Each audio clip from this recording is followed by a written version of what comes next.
Winter of 1887. In the far north of Canada, a blizzard screamed across the empty land like a living thing. At the tiny train station of North Creek, a young woman sat on a hard wooden bench, shaking from the cold. Her name was Anna Gray. Her breath came out in white clouds, and her thin shawl did almost nothing against the icy wind that slipped through the cracks in the walls. Beside her sat a small brown leather bag, everything she owned in the world.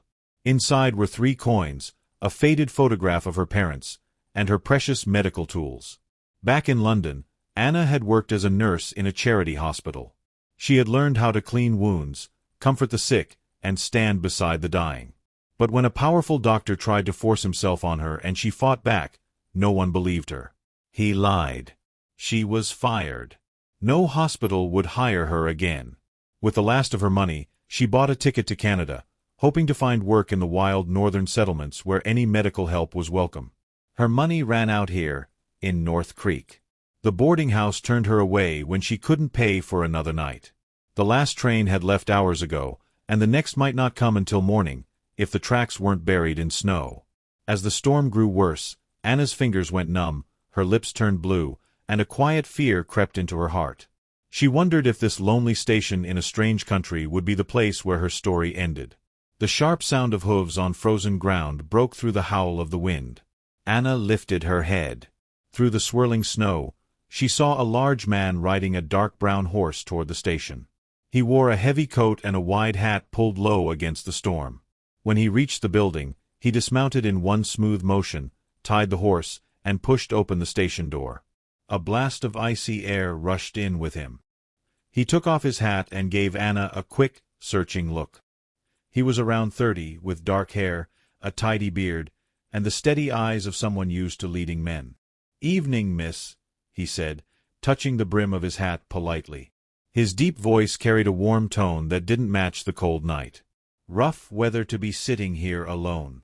Anna tried to answer, but her teeth chattered so hard that only a faint sound came out. She managed a small nod. The man's gaze moved to the worn but neat clothes she wore, then to the little leather bag at her side. "Name's David King," he said. "I own Riverbend Ranch, about 30 miles north of here." He took off his gloves, frowning with concern. "Have you got someone coming for you, miss?" "Anna," she managed. "Anna Gray." No one is coming." David's frown deepened. "Are you a teacher?" "A governess," he guessed. His eyes dropped again to the bag. "Or a nurse?" "A nurse," Anna whispered. "From London." Saying it out loud hurt. She felt the weight of everything she had lost, pressing as hard as the cold. "A nurse," David repeated quietly, as if he had just found gold in the snow. Out here in the northern country, trained nurses were rare. Most people were lucky if they could find a farmer who knew how to pull a tooth. He knelt so he was level with Anna's eyes. "Miss Gray, if you stay here, you'll freeze before morning. This place isn't heated." He spoke gently, but there was firmness in his tone. "Please, let me take you somewhere warm." Anna hesitated. She had learned not to trust men easily. Too many had kind smiles and dark intentions. But this one had gone straight to concern, not charm. I have no money for a hotel," she said softly. "That's not your worry tonight," David replied. He shrugged off his heavy coat and wrapped it around her shoulders. The sudden warmth made her gasp. The coat smelled of leather, smoke, and pine soap. "Your only job right now is staying alive. We can argue about the bill later." He stood and held out his arms. "Can you walk?" Anna tried to stand, but her legs were too stiff. She swayed, and he caught her without a word. Then, as if she weighed nothing, he lifted her into his arms, making sure to grab her medical bag too. "The Northern Star Inn is just across the street," he said. "We'll get you food, fire, and dry clothes. After that, you can tell me what brought a nurse all the way from London to this frozen corner of Canada." As he carried her out into the storm, Anna pressed her face against his chest. For the first time in months, she felt something like safety. The lobby of the Northern Star Inn fell silent when David King pushed through the doors with a half-frozen woman in his arms. The innkeeper hurried forward, eyes wide. "Mr. King, what in the world?" "Found her at the station," David said shortly. "Nearly turned to ice. I need a room, a big fire, hot food, and some dry clothes for her. And send a message to the town doctor if he's still around." "Right away," the innkeeper replied, already reaching for a key. "Room 3, at the end of the hall." David carried Anna upstairs, his boots thudding softly on the wooden steps. In the room, he set her gently in a chair near the fireplace, then bent to light the fire properly. "We'll get you warm first," he said, feeding more wood to the flames. "Too much heat too fast can hurt you." A knock came at the door. A young maid entered with a tray of soup, bread, and hot tea, plus an armful of women's clothes. "These belong to Mrs. Harris," the maid explained shyly. "She said any woman caught in this storm is welcome to them." David nodded. "Thank her kindly. I'll wait in the hall while Miss Gray changes." When the door closed, Anna's hands shook as she peeled off her damp clothes and slipped into the warm wool dress and dry stockings. The fire crackled behind her, and the feeling slowly returned to her fingers and toes. Her mind spun. She was in a strange country, in a strange town, being helped by a man whose kindness felt almost unreal. When she called softly that she was finished, David came back in, poured her tea, and sat opposite her. "You seem to know a bit about medicine yourself," Anna said, her voice steadier now. "You spoke like someone who's treated people before." David gave a small smile. "Out on a ranch, miss, you either learn or you bury men you might have saved." As Anna sipped her tea, warmth spread slowly through her chest. David watched her with calm, steady eyes. "So," he said gently, "what brought you all the way from London to North Creek?" Anna held the cup in both hands, staring into the steam. She could have lied, but something about his open face made her choose the truth. "I worked in a hospital," she began. "One of the doctors thought he could do whatever he wanted. One night, he tried to force himself on me. I hit him with a metal pan and broke his nose." A flicker of anger lit David's eyes. "Good," he said quietly. "I hope it hurt." A small, surprised smile touched Anna's lips. "Oh, it did," she answered. "But he told everyone I threw myself at him. I was dismissed. No hospital would hire me after that. I thought maybe, in a far place like this, people would care more about what I can do than about his lies." David leaned back, thinking. "Out here, we judge by work, not gossip," he said. "My ranch covers a lot of land. I have more than 50 men working for me most of the year. They break bones, cut themselves on tools, get sick in the middle of nowhere. I've lost good men because we had no nurse, no doctor close enough." Anna looked up, eyes widening. "Are you offering me a job?" "I am," David replied. "A proper salary, your own small cabin near the main house, and a room where you can keep your medical tools. Food, firewood, and anything you need for your work. All I ask is that you care for the men and help when animals are giving birth." She studied him carefully. "And nothing personal is required?" He met her gaze without flinching. "Miss Gray, your job will never depend on your feelings for me. If anything personal ever happens between us, it will be because we both choose it, never because you owe me." Anna held his eyes for a long moment. Then she nodded slowly. "All right, Mr. King," she said softly. "I'll try it. If it doesn't work, I'll move on." David's answering smile was warm enough to rival the fire. "Then welcome to Riverbend Ranch, Nurse Gray." As they shook hands, both of them felt a small, sharp spark, the first hint of a love story neither of them yet understood. 2 days later, Anna rode out of North Creek beside David, wrapped in the warm coat he had bought for her. The sky was a hard, bright blue, and the ground was white with snow that sparkled in the pale sun. "Is it always this cold?" she asked, pulling her scarf tighter. David laughed. "This is nothing. Wait until the real winter storms come. But summer here." He looked toward the distant dark line of forest. Summer makes it worth it. He pointed out landmarks as they rode. That frozen river is Frost River. We water the cattle there in spring. Those black shapes are spruce trees. And over that hill, he nodded ahead. That's Riverbend Ranch. As they crested the hill, Anna's breath caught. The ranch spread across the valley like a small town. There was a big main house, long bunkhouse, stables, barns, and smoking chimneys sending thin lines into the sky. Men in heavy coats moved between buildings, leading horses and carrying tools. "It's beautiful," she said softly. David smiled at her reaction. "It's home." When they rode into the yard, several men came out to meet them. "Boys," David called, swinging down from his horse. "This is Anna Gray, our new nurse." A tall, gray-haired man with kind eyes stepped forward. "Name's Tom Harris, foreman here," he said, offering his hand. "We've been praying for someone like you, Miss Gray. These lads hurt themselves more than the cattle do." Laughter rippled through the group. Anna smiled shyly, feeling her cheeks warm. David led her to a small, neat cabin a short walk from the main house. Inside, it was already warmed by a fire. There was a narrow bed, a table, shelves, and a door to a second room. When he opened it, Anna gasped. "A clinic," she whispered. There was a clean table, cupboards full of supplies, and space for her bag. "I ordered these months ago," David said quietly. "I hoped someone like you would come." Anna settled quickly into life at Riverbend Ranch. The first week, she treated cracked hands, minor cuts, and stubborn coughs. The men were rough, but careful with her, always removing their hats when they entered her little clinic. One afternoon, Tom hurried in, half carrying a young cowboy. "Miss Gray, this is Billy," Tom said. "His horse stepped on his foot, and he's been swearing ever since." Billy tried to grin through the pain.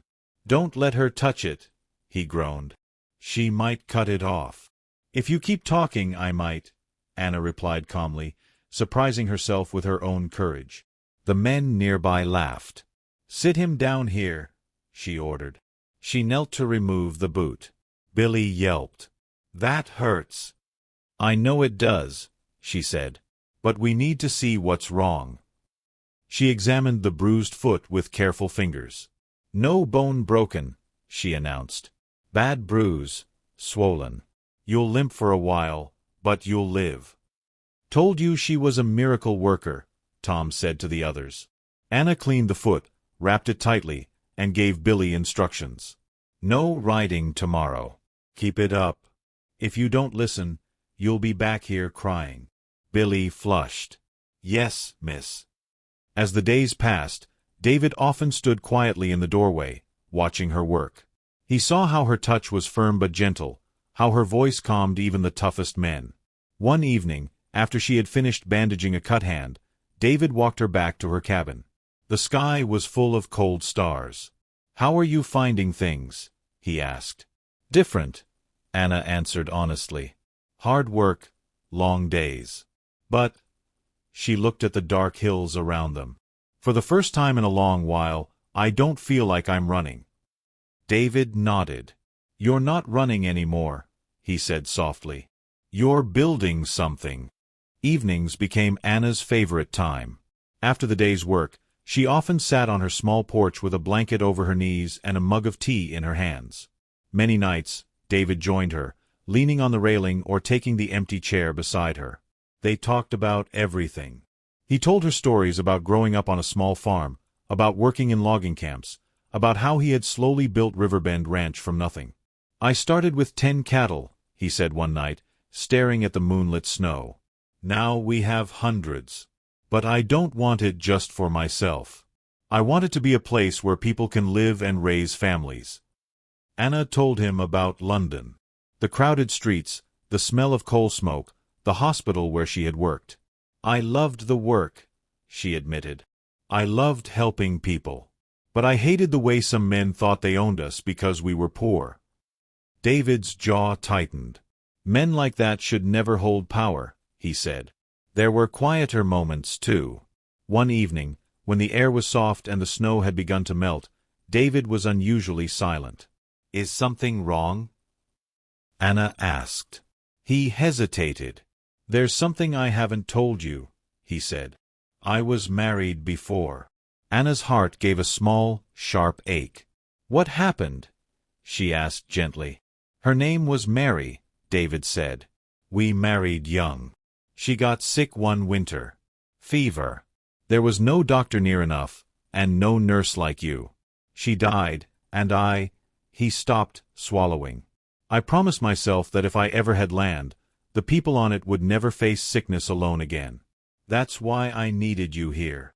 Anna reached out and lightly touched his hand. "I'm sorry," she said quietly. "She must have been special." "She was," he replied. "But she was gentle in way you're not. You're strong. You fight." His eyes met hers. "I like that." The real test of Anna's place on the ranch came one stormy afternoon in early spring. Dark clouds rolled over the hills, and the wind rose, making the barn doors rattle. Suddenly Tom burst into her clinic, his face pale. "Anna, we need you. Daniel's hurt bad." "What happened?" she asked, already reaching for her bag. "Lightning scared the horses," Tom said, breathing hard. "They bolted. Daniel got knocked down and trampled." They rushed to the bunkhouse. On a long table lay a young cowboy, no more than 18. His shirt was soaked with blood, and his breathing was ragged. "Move back," Anna ordered, her voice sharper than the men had ever heard it. "I need light and space." The men stepped away at once. David stood in the doorway, rain dripping from his coat, his face tight with worry. Anna cut Daniel's shirt open with steady hands. Bruises already darkened his chest, and she saw the frightening rise and fall of a broken rib pressing inward. "If we wait for a doctor, he'll die," she said quietly to David. "I need to operate now." David met her eyes. "Can you do it?" "Yes," she answered, even though her heart pounded. "Then tell us what to do," he said. For 3 long hours, the bunkhouse was silent except for Anna's calm instructions and Daniel's faint breathing. She boiled instruments, made clean cuts, and worked to stop internal bleeding. Tom wiped sweat from her forehead when her hands could not leave the boy's body. The men who usually joked and shouted stood with their hats in their hands, watching as if they were in church. At last, Anna sat back, shaking with tiredness. "He's not out of danger," she said, "but his chances are good now." Slowly, Daniel's breathing steadied. Color crept back into his face. A long sigh moved through the room. "You saved him," David said, awe in his voice. "No," Anna replied, voice rough. "We did. You trusted me. They helped." But deep inside, she knew this day had changed everything. That night, after Daniel had been moved to a small room next to Anna's cabin so she could watch him closely, the ranch was unusually quiet. Snow fell softly outside, covering the yard in a fresh white blanket. Anna sat on her porch, exhausted, a blanket wrapped around her shoulders. She heard footsteps and looked up to see David. He held 2 mugs of hot chocolate. "Thought you might need this," he said quietly.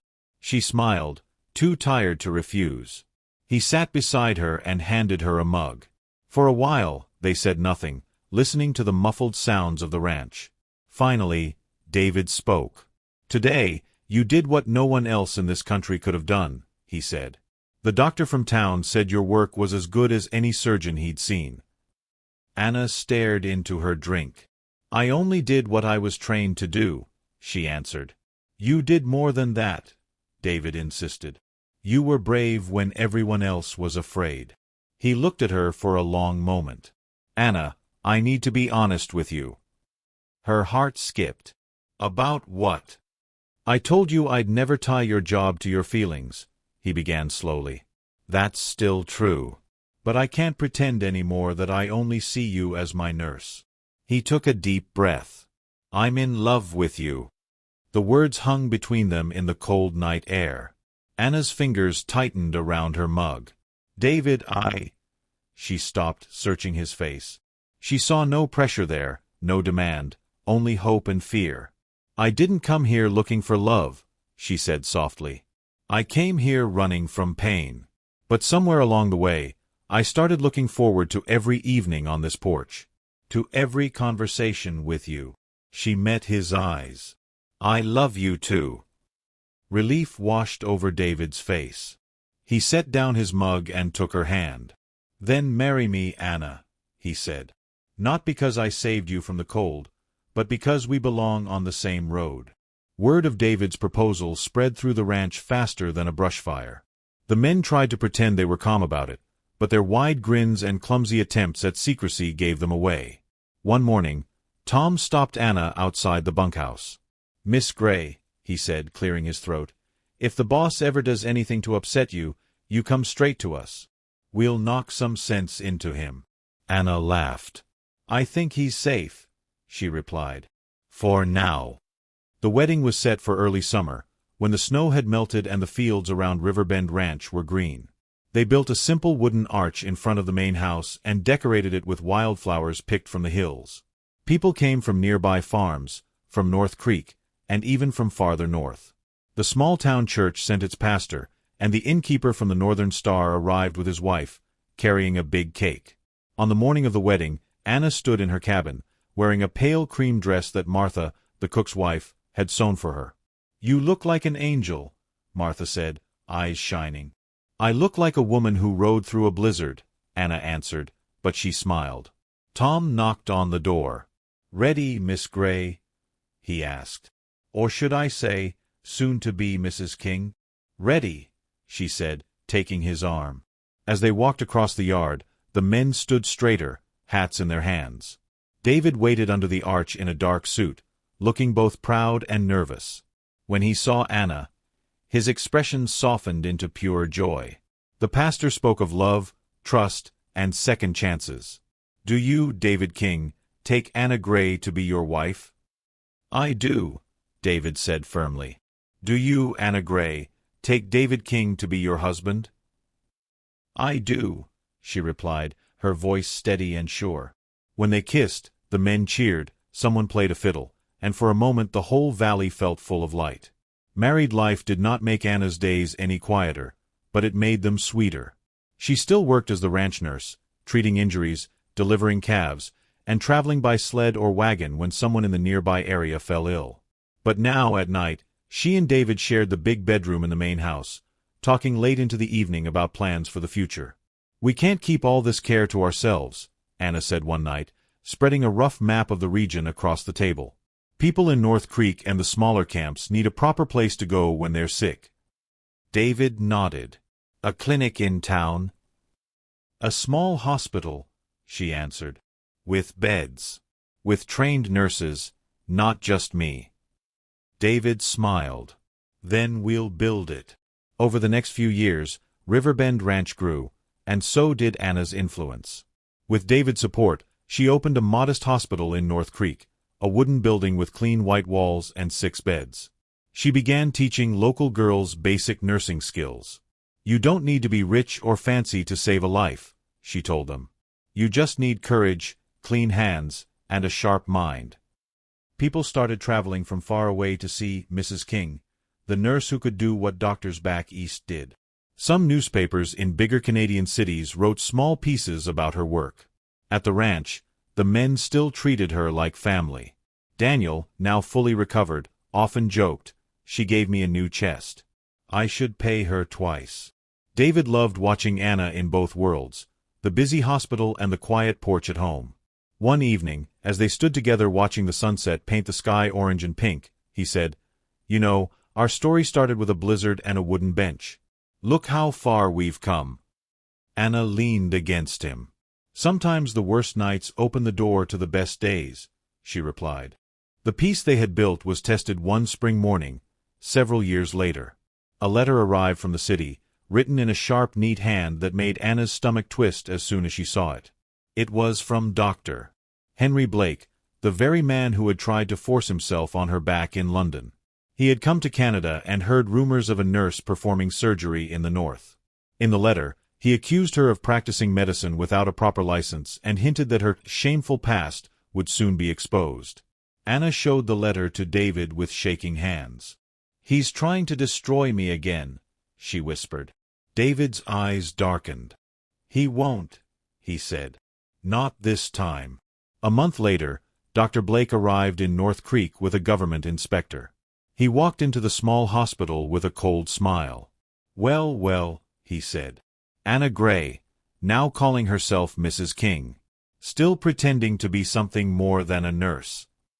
I have never pretended to be a doctor, Anna replied calmly. I do the work I'm trained to do. Blake turned to the inspector. She was dismissed from her position in London for immoral behavior. Can such a woman be trusted with lives? Before Anna could speak, David stepped forward. You will not slander my wife in front of the people whose lives she has saved, he said, his voice low and dangerous. The inspector called for a formal hearing to be held in the town hall. The whole region seemed to turn up. One by one, people stood to speak. Tom told of how Anna had treated his crushed arm. Daniel told the story of the night she opened his chest and pulled him back from death. Mothers spoke of babies born safely in storms because of her. The doctor from the nearest city, who had once watched her work, declared, She has the skill and judgment of any trained surgeon I know.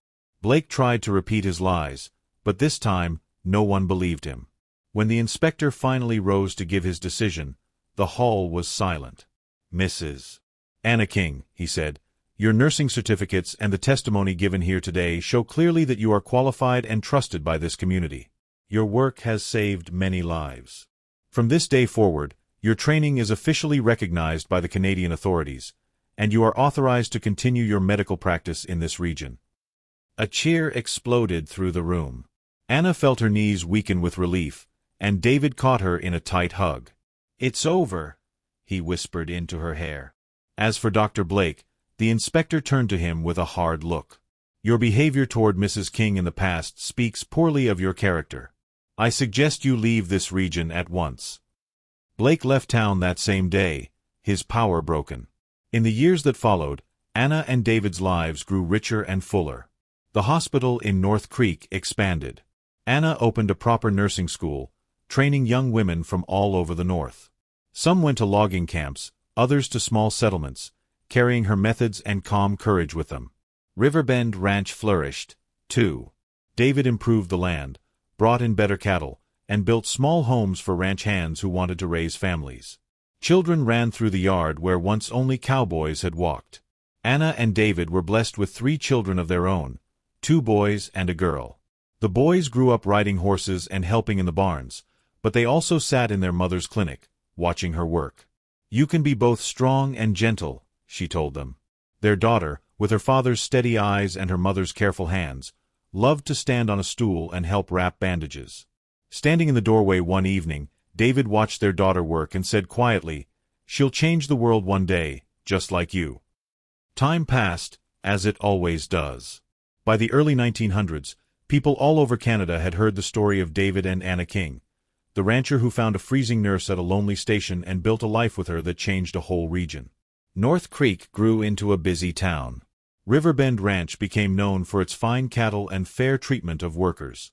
The small hospital Anna started turned into a larger medical center, and her nursing school sent graduates to faraway places. When visitors came to the town museum many years later, they saw a glass case with a faded leather bag and a simple wedding ring inside. The sign read, Medical Bag of Nurse Anna King and Ring of David King, proof that one act of kindness can change history. On a hill overlooking Riverbend Ranch, 2 gravestones stand side by side beneath a wide northern sky. David died first, old and peaceful, after a long life of hard work and love. Anna followed him only a few months later. She died of a tired but happy heart, the doctor said gently. Their children chose a simple inscription for the stone they share, forever and always. A love that built a home. Even now, more than a century later, people still travel to see where their story began. They stand at the place where the old North Creek station once stood. They walk through the ranch yard and the halls of the hospital Anna founded. They listen to the wind in the spruce trees and imagine a young woman on a frozen bench and a man on horseback who chose to stop. And as they leave, many of them carry the same quiet thought, that in a world of storms and strangers, one warm coat, one open hand, one brave decision to care for someone else can be the start of the greatest adventure of all, an adventure called love.